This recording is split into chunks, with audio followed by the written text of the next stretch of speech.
A very good afternoon to everybody and to my special guest here, Mr. K. Siddharth. Good afternoon, sir. Good afternoon. Yes. Mr. Siddharth is a well-known name among the IAS aspirants. Those who prepare for UPSC cannot be ignorant of Mr. K. Siddharth. He is a well-known personality in this field and he coaches and mentors students who aspire to become a responsible civil servant of our UPSC civil service examinations. And he is important in this arena where he makes a successful aspirants to face this administrative difficulties or process in a proper manner.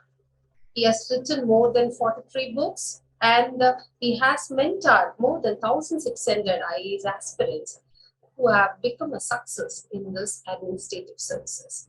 Now let us welcome him to this program where he is there with us to discuss about the difficulties one faces when one aspires to become an IAS officer and how he has to choose an institute or whether it is necessary or not, and how his personal attitude is going to contribute in becoming a success in aspiring for IAS services. I welcome you, sir, once again, and we will have a lively discussion about this. Thank you. Thank you so much. Thank you so much for this nice introduction. Thank you, sir. Yes, to start with, let us talk about the personality for preparation. How a personality matters for a person who is aspiring to become an IAS officer. There are certain things which we need to know in detail to go on with this preparation. Now, my first question is, how is herd mentality different from individualistic thinking? Actually, a good number of students happen to follow a herd mentality. Herd mentality means a mentality that is followed by the masses. Now, while trying to follow this type of a mentality, they just go on to flow with the crowd. They just go on to flow with the entire attitude, entire perception that is going to be prevalent with the people and with the masses. Now, that herd mentality is very, very different from individualistic thinking because in an individualistic thinking, the individual is going to be all about oneself. I mean, he has an identity or she has an identity. They have a different type of a thinking. They have a different process of coming to a logic. Essentially, it is going to be all about who is with a spine and who is without a spine. That means a good number of people who happen to follow herd mentality, they are without a spine, and people with individualistic thinking, they are with a spine. The second difference is associated with who is logical and who is illogical. All of those people who follow herd mentality, they are generally by and large illogical. But people who are following it individualistic, they can have their own logic and they derive a conclusion based on the process of evolving a logic. It is also about the difference between a leader and a laggard. People who are following a herd mentality, they are laggards. They don't have a personality, they don't have a thinking, and they just going to flow with the people, whatever that is going to be, good or bad, ugly or not beautiful, or whatever it may be. Leader is one who goes on to think individualistically. He thinks it differently. And the world belongs to leaders, not exactly to laggards. An individualistic thinking is all about qualifying the examination, but a herd mentality is all about appearing for the examination. That means it is going to be all about I also appeared in the examination, while a leader is going to be all about I am appearing in this examination for the purpose of qualification, and they have a niche type of a preparation. They have a very customized preparation for themselves rather than being based on anything that has been suggested by the so-called toppers. And of course, herd mentality is going to be all about being associated with some tantrums, not exactly with so much amount of a hard work. It is going to be associated with certain type of an attitude that is very, very casual, that is very, very careless. And the people who happen to follow a herd mentality, they are all loaded with a variety of type of excuses. While people who have an individualistic thinking, who are leaders, they all are associated with hard work and they do their hard work themselves. Thank you, sir. The next question I have is, certain people, when they start preparing for this IAS studies, they have different beliefs and they fancy many things which may not be true. And they say that you have to sit down with your books, multiple books on the same subject for hours together. You have to read, you have to go in for coaching classes, such things they talk about. What are the fallacies that the aspirants should dispel in order to become a proper, successful aspirant? That's correct. Now, it originally follows from the previous question that you asked. That is a good number of people happen to follow a herd mentality. Now, when we are going to be talking about some fallacies that requires to be dispelled, one of the most common fallacy is about following a topper. Now, imagine a person who tops the examination, a person who is a so-called topper. They are for inspiration. They are not exactly a guide. So, topper means that means you can also be a topper. Not exactly that. It's like saying an analogy. If you can go to draw it, if a person appearing in a cricket match makes a century, now next day he doesn't go on to become a coach of sorts, and he doesn't go on to be a person who is in a position to guide you for every type of a problem that you want to be having in the cricket field. So that is one part. Now, toppers, whenever they talk about their own experience. They don't go on to talk about the variety of type of students whom they need to address. So that is very individualistic. I may have been from physics, I may have been from mathematics or from history, and I don't want to talk it only from my perspective, not from the perspective of some thousands or 2,000 or 10,000s of students who are from this subject. So that is going to be one of them. Toppers are not exactly to be followed. Toppers are to be revered. They are the people who are going to be there for the purpose of inspiration. The second is a good number of students do going to think that they have to study. What they fail to understand is they have to learn. They have to learn, and studies are only one means of learning, not the entire means of learning in this case. And learning means you have to be smart worker. A smart, that means where studies are significant, but not everything associated with it. Also, that is when you are going to be a learner, you can go to learn from walking, you can go to learn from observation, you can learn from talking to people, you can also learn from studies.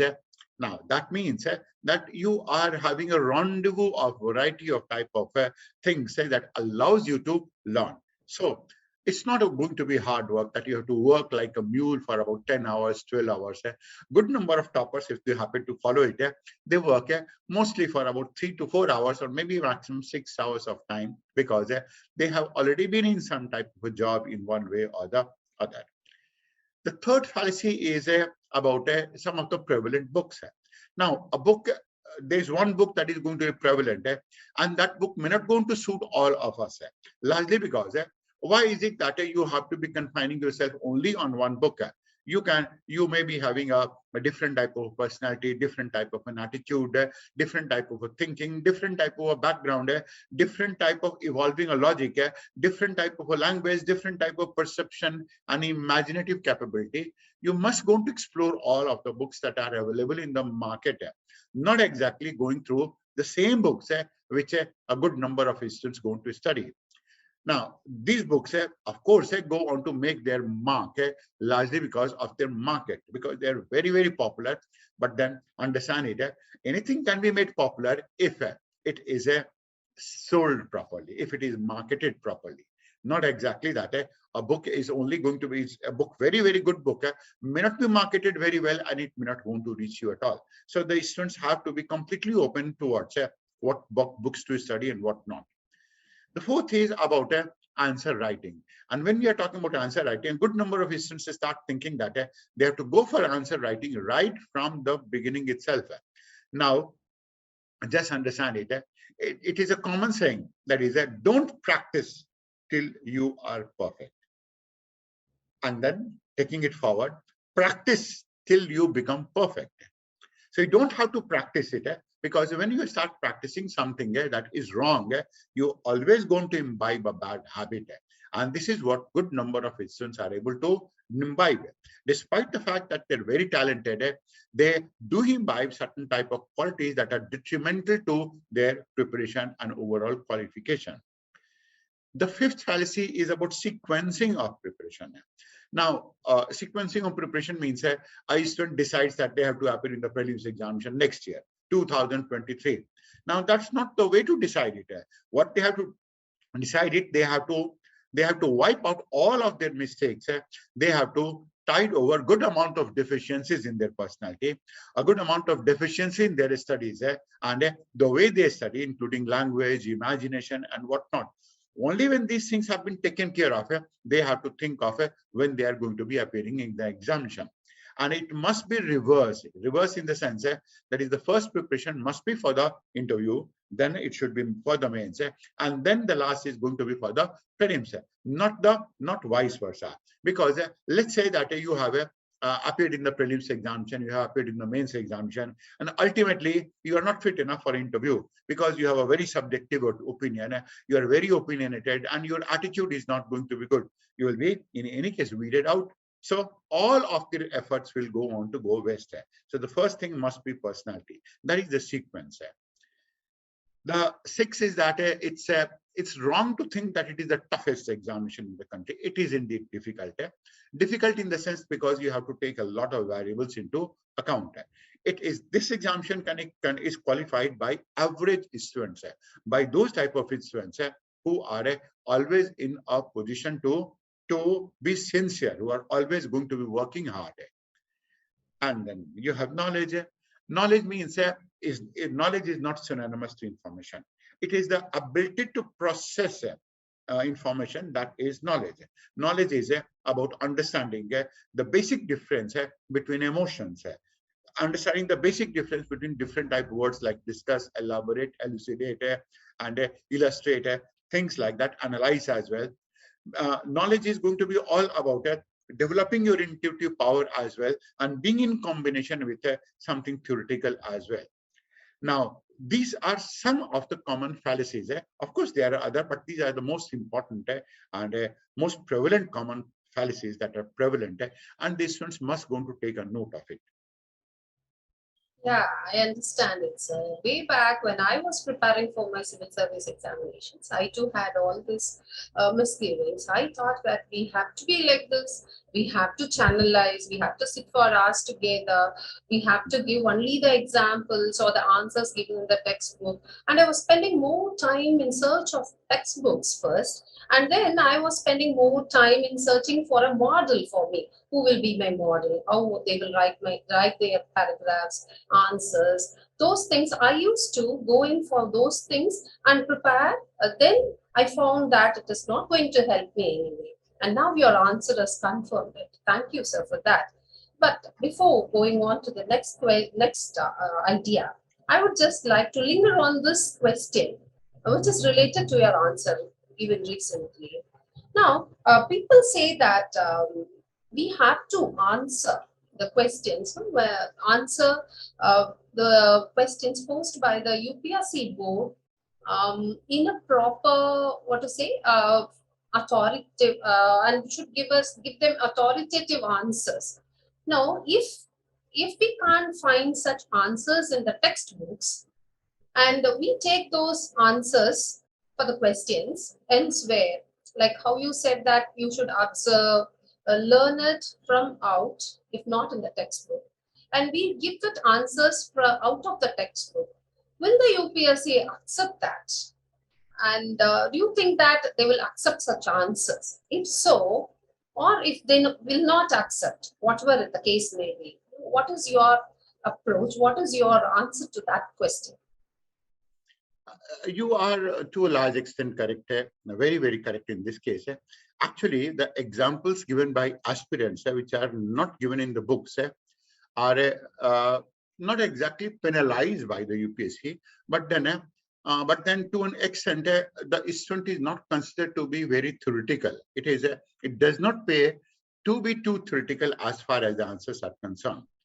So what exactly is required is that is a UPSC expectation is that the students must going to pick up contemporary examples. There is those type of examples that are very, very prevalent. Those type of examples that are not only prevalent, such type of examples which can be correlated to day-to-day life as well. Now it shows to the UPSC that the candidate is very, very well aware. He is very abreast of a lot of recent things, and also he is able to correlate all of those recent things with whatever that he has studied. So indeed, it is always going to be good, and it always pays you not to be too bookish. It always pays you to be applied. And you have correctly brought about this issue, and this is associated with the personality of the candidates. A student must go to have a personality which is going to be more application based, which is more solution based rather than theoretical. Yes, sir, with your answers, I'm able to understand that personality does matter, and how one's herd mentality is a hazard and rather a hurdle in your pursuance of IAS studies, and how people should have individuality which will help them in their own preparation for civil services. And then how you have to get rid of the common fallacies, no, that the aspirants do have when they start preparing for their civil services, and how they have to prepare, and what are the things, what are the issues, how they have to prepare regarding the contemporary issues, and how they have to place themselves in the current situation so as to stay along with what is happening every day. And with these ideas, I hope we will be able to manage our personality to get into this aspiration of becoming an IAS officer. Thank you, sir. Thank you. Thank you. Thank you so much. Thank you so much. To have more such discussions and analysis, subscribe to our channel and hit the bell icon for notifications on our upcoming videos.